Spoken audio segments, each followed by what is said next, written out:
siyaasi xasan caamir xuseen oo shir jaraa'id ku qabtay magaalada Nairobi ee caasimadda waddanka Kenya ayaa kaga hadlay shirkiisa jaraa'id dhibaatooyin uu sheegay in safaaradda Soomaaliya ee Kenya ay ku hayso muwaadiniin Soomaaliyeed. Waxa uu sheegay siyaasi xasan caamir in safaaradda Soomaaliya ay qaar ka mid ah muwaadiniin Soomaaliyeed u diiday in ay siiso baasaboorka. Sidoo kale waxa uu sheegay in dhibaato ay ku hayso qaar ka mid ah dadka soo jeeda deegaanada Jubbooyinka. in macnaha safaaradda Soomaaliya oo Kenya dhibaato badan dhanka baasaboorada ayaa hadda waxa dhacday ilmihii markay tageen macnaha safaaradda Soomaaliya ayaa waxa la soo siiyay reject inay Soomaaliya ba ahayn sababta macnaha oo arintaas macnaha ay u dhacday waxa waaye dadka qaar ma ogo Soomaaliya inay ku nool yihiin dad Bantu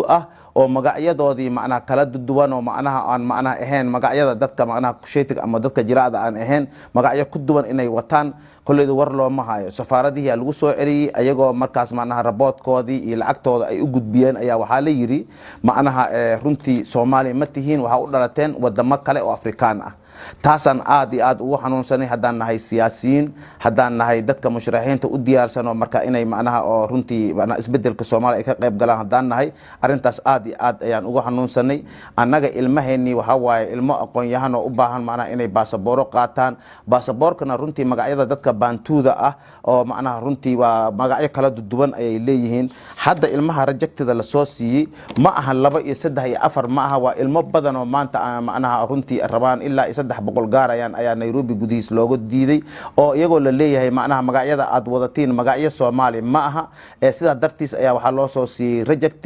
runtii rasiidka ay lacagta ku gudbiyeen oo macnaha safaaradda ay ku siiyeen anaga haynaa hadii Ilaahay nafta nugu soo waan la heli doonaa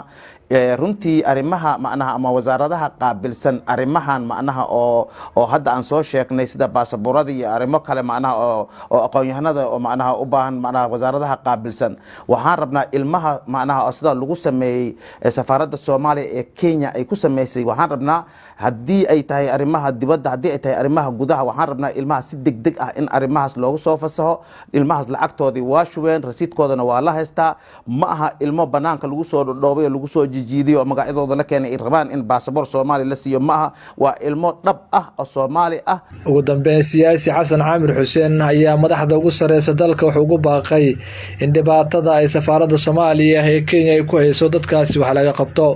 Soomaaliya run ahaantii waxa ku nool xoolo dhaqato iyo beeraley waxa loo nool yahay macnaha kusheetiga iyo Bantu ama jireer iyo jiraac kala nin aan ogeyn ma jiro Soomaaliya dhibaatooyinka laga soo maray xiliyadii gumeysiga dadka dhibaatooyinka soo mareen runtii beesha caalamka iyo dawladda Soomaaliya iyo madaxda Soomaaliya iyo shacabka Soomaaliyeed waa og yihiin runtii dhibaatada macnaha gumeysiga waxa soo maray dad Bantu waxay leeyihiin dhaqan gaar ah Bantu waxay leeyihiin magacyo gaar ah runtii markii aqoon-yahanadii ay tageen oo ilmaha yaryarka markii olaadii macnaha wadanka macnaha 1991 olaadii macnaha runtii ilmihii yaryaraayeen oo dhan waxay wax ku barteen macnaha wadamada dariska ah meelaha loo soo qahay ama ha noqoto Yurubta ha noqoto ama ha noqdaan macnaha Afrika ha noqdaan ilmihii hadda macnaha waxay barteen macnaha aqoon ku filan ay barteen waxay hadda raadsadeen marka inay helaan aqoonsiga wadanka Soomaaliya ama aqoonsiga macnaha Soomaaliya in ay macnaha helaan sida baasaboorada iyo wixii la mid ah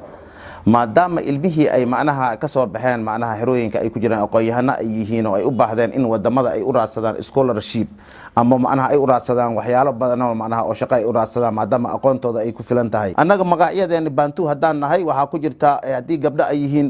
lunti lawza wax la dhahayaa jira waxa jirta hadii Ilaahay nafta nugu soo manakucha wax la dhahayaa jira oo Bantu ah runtii waxa ku soo jeedaan gobolada Jubbooyinka si toos ah riziki ayaa jira magacyada macnaha Bantuda isticmaasho waaye kawiye ayaa jirto ziyaada ayaa jirta kuleyti ayaa jirta magacyada aan macnaha runtii aan idinka waligiina arkin oo hadda idinku cusub waxa way noocaas waaye dhibaatada keenayso runtii macnaha magacyadan waxa isticmaalaan Soomaali Bantu ay isticmaalaan runtii waxaan rabnaa hadii macnaha oo arimahan oo hadda macnaha ilmaha rejectada lagu siiyay ay sidaan macnaha arinta ay noqoto waxaan ogaanaynaa in Soomaali Bantu ba sidooda ahaan ba Soomaaliya in xaqooda la dulminayo ayaanu aragnaa runtii wadanka Soomaaliya hadda wuxuu u socdaa doorasho one man one vote u socdaa one vote wadanka waxay u baahan yihiin in karar la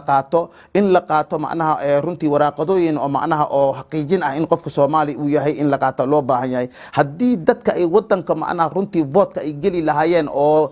la dhaho macnaha Soomaali ma tihid magacaaga waxa la yiraahdaa qamiis magacaaga waxa la yiraahdaa juma magacaaga waxa la yiraahdaa umberwa magacaaga waxa la yiraahdaa macnaha megano hadii intaas ba loo diidaa inaga magacyadeena intaas ay tahay gumeysiga markii jirayna aan macnaha runtii wadanka aan ku soo dhimanay oo biridna doorasho one man one vote aan u socono arintaas waxaan arkaynaa in la rabo in doorashada soo socota in la dulmi rabo runtii waxaan leenahay siyaasiyiinta Soomaaliya iyo dawladda Soomaaliya iyo shacabka Soomaaliya dhibaatadaas ayaa ilmaheena lagu sameeyay waxaan rabnaa isbedel degdeg ah oo ilmahan arintooda lagu bedelayo inaan aragno Maxamed Axmed Mursal warbaahinta qaran magaalada Muqdisho.